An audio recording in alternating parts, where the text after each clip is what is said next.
Que la paix soit sur vous, où que vous soyez, et à quelque endroit que vous soyez, et à quelque moment que vous m'entendiez. Alors, vous voulez répondre à une question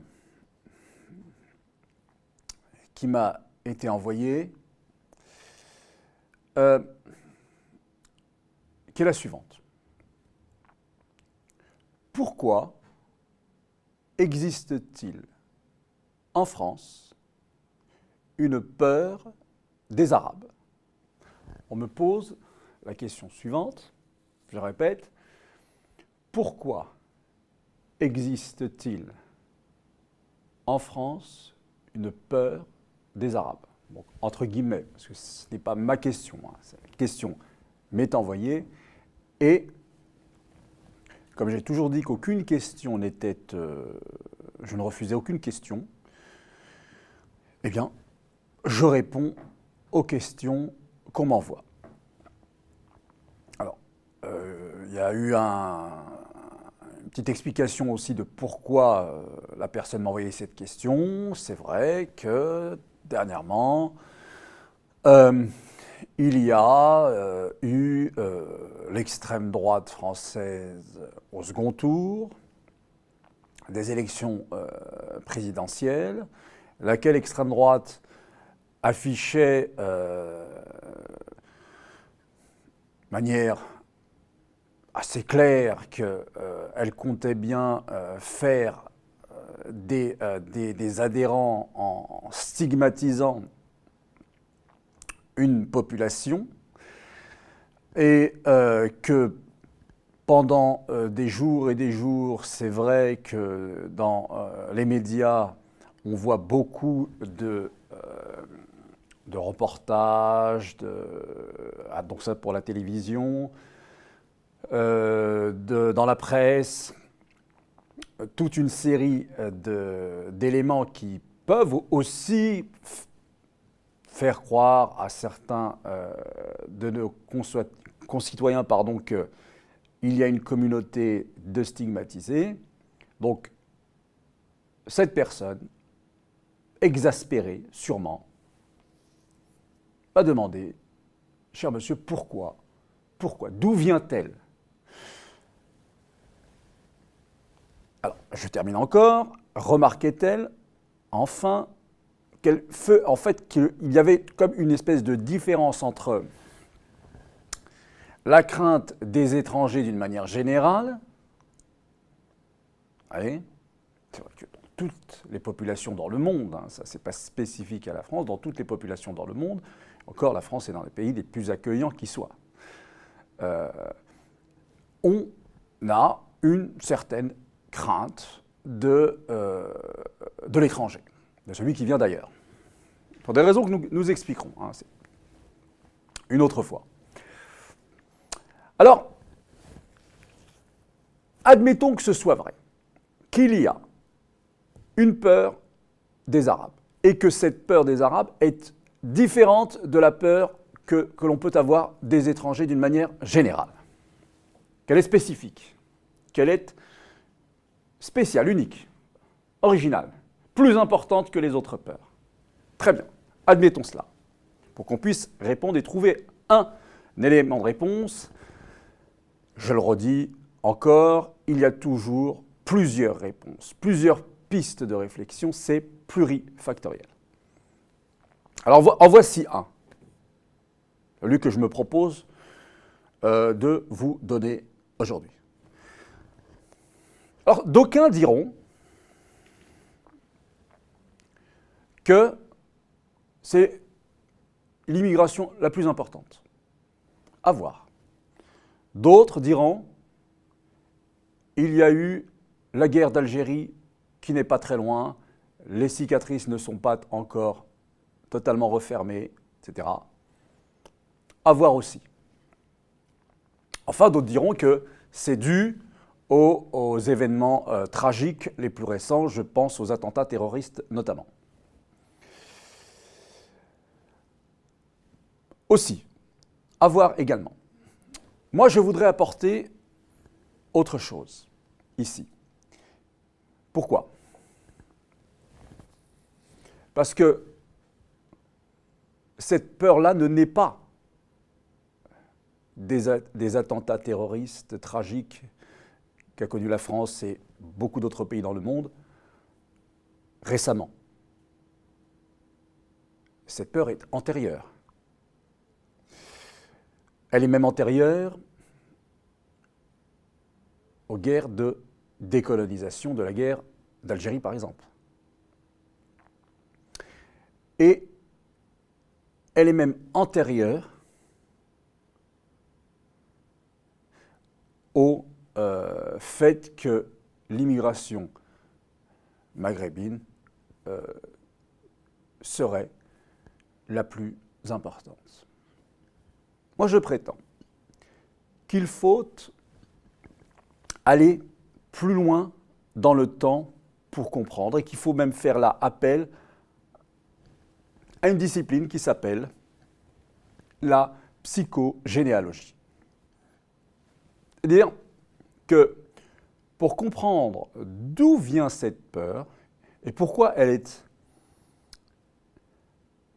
ainsi spéciale, pourquoi elle est ainsi originale, pourquoi elle est aussi spécifique, mais il faut faire appel à l'histoire.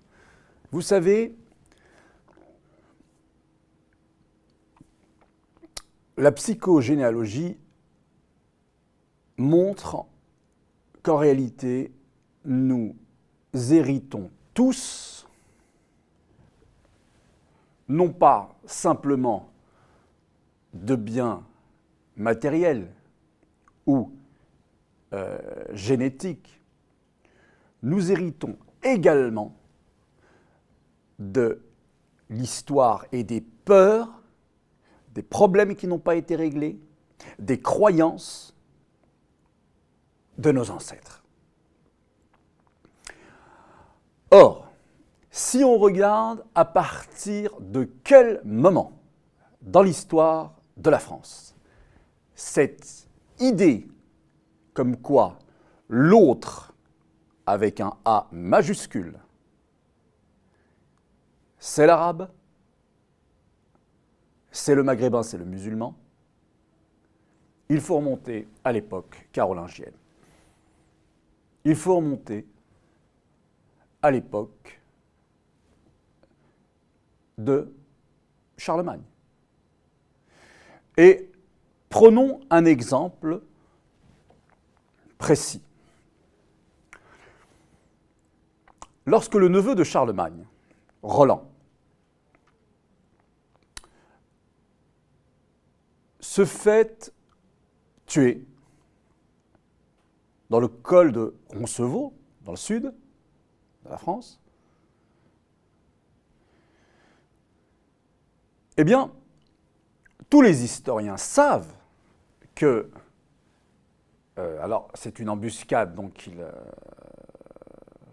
bataille qui lui est livrée et qu'il perd et qu'il trouve la mort, tous les historiens savent, c'est un secret pour aucun, que les coupables, entre guillemets, sont les Basques. Ce sont les Basques qui ont mis en déroute Roland et son armée, et tué Roland, le neveu de Charlemagne. Or, quand, quelque temps plus tard, on écrit la chanson de Roland, que d'aucuns, peut-être parmi vous, ont le souvenir de son apprentissage à l'école, on oublie volontairement, puisque ce sont les Carolingiens qui sont à l'œuvre, on oublie volontairement que ce sont les Basques qui sont à l'origine de la défaite et de la mort de Roland, et on met à la place des Basques les Sarrasins, les Arabes. pour l'histoire carolingienne, et dans la chanson de Roland, et ce qu'on nous apprendra, c'est que ce sont donc les Arabes, les Sarrasins, les Maghrébins, les musulmans, qui sont à l'origine de la défaite et de la mort de Roland. Alors pourquoi cette mise en scène? Alors ça, encore une fois, moi, ce n'est pas une découverte que je fais, hein, tous les historiens. Quiconque s'intéresse à cette histoire, qu'il aille vérifier partout où il veut, il verra que tout le monde dit que ce sont les Basques qui ont tué Roland. Hein. Voilà, tous les historiens vous le confirmeront, sans aucune...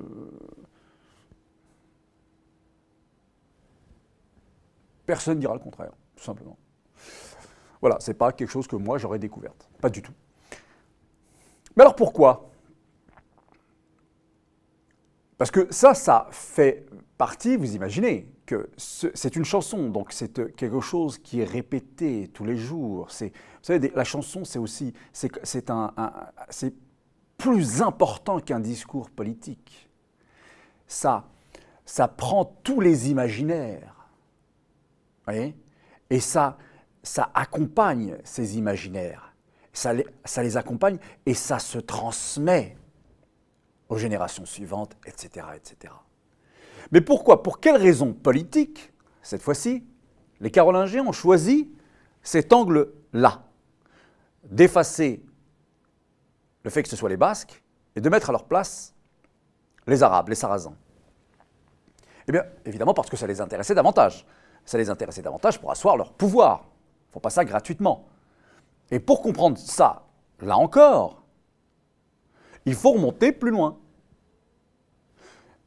Et j'aurais fini de remonter plus loin, hein, on ne va pas remonter non plus jusqu'à... mais c'est même pas la peine. C'est que les Carolingiens, pour asseoir leur pouvoir au départ même, en Gaule, en France, pour qu'on se comprenne tous, eux qui viennent du Nord, eux qui sont des peuples germaniques, n'ont pu descendre plus au sud que parce que l'Empire romain, qui lui avait toute la Méditerranée sous son contrôle, avait mis en place la Pax Romana, c'est-à-dire qu'il y avait la paix puis des échanges commerciaux de la rive nord vers la rive sud et de la rive sud vers la rive nord sans aucun problème. Quand les Arabes arrivent et prennent toute la rive sud de la Méditerranée, ils ferment cette porte au peuple de la rive nord de la Méditerranée. Ce qui fait un appel d'air vers les peuples germaniques qui descendent et qui se voient comme devant un couloir libéré, et ils profitent, comme le font tous les envahisseurs, de la situation pour s'installer, faire du commerce, prendre même ensuite le territoire, et continuer, c'est là où je veux en venir, continuer de cultiver cette animosité née chez les peuples du sud de la Méditerranée, du fait que les Arabes leur ont fermé la rive sud de la Méditerranée. Donc les Carolingiens installés ont continué toujours de cultiver cette crainte des Arabes qui se trouvent ainsi côté rive sud. Attention, ils sont là, ils ne vont pas s'arrêter là, ils vont poursuivre leur remontée, leur action vers... D'ailleurs, ce n'est pas complètement faux, hein, ils sont en Espagne, d'accord, donc ils sont déjà dans le continent européen, et donc c'est un message, en réalité, un message clair qui est lancé au peuple du sud de l'Europe. Nous sommes, nous, Carolingiens, ceux qui peuvent vous défendre contre cet ennemi. C'est nous, Regardez, nous sommes là. Et c'est nous qui faisons en sorte qu'ils ne viennent pas plus haut. Ils vous ont fermé les portes de la rive sud de la Méditerranée. Vous ne pouvez plus échanger comme vos aïeux le faisaient autrefois sous l'Empire romain.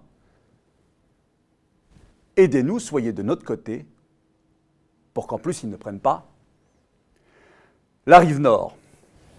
Et donc, j'en termine. Vous voyez bien qu'il était inutile politiquement de maintenir que c'était les Basques qui étaient à l'origine de la défaite et de la mort de Roland, que dans cette optique-là, de maintenir, de cultiver un petit peu l'ennemi contre lequel nous vous protégeons, il était bien plus tactiquement bien plus habile de mettre les Sarrasins à la place. Et c'est ce que continue à faire l'extrême droite. Héritant de cet imaginaire qui s'est transmis de génération en génération à travers des chansons, des poèmes, tout ce que vous voudrez, attention à la place de la culture, eh bien on continue de cultiver cela. Voilà. Donc voilà un angle de vue, voilà une explication qui pourrait répondre à la question de la dame, question de la dame, pourquoi est-ce qu'il y a cette haine, cette peur des Arabes? Peur similaire que vous pouvez trouver en Espagne, que vous pouvez trouver en Italie, que vous pouvez trouver dans le sud de la France. Vous voyez, ces zones géographiques, Portugal, qui sont concernées directement par cette histoire-là. Voilà. Voilà pour ma petite, pour l'angle de vue que je me proposais d'échanger avec vous. Mais attention, attention, je ne peux pas m'empêcher de vous dire aussi que il y a bien longtemps que les peuples d'Europe ont largement prouvé à quel point ils étaient accueillants et à quel point ils étaient soucieux de marcher en avant et de construire de nouvelles pages de fraternité et de développement entre les peuples. Voilà. Merci à vous et à bientôt. Assalamu alaikum wa rahmatullah ta'ala wa barakatuh.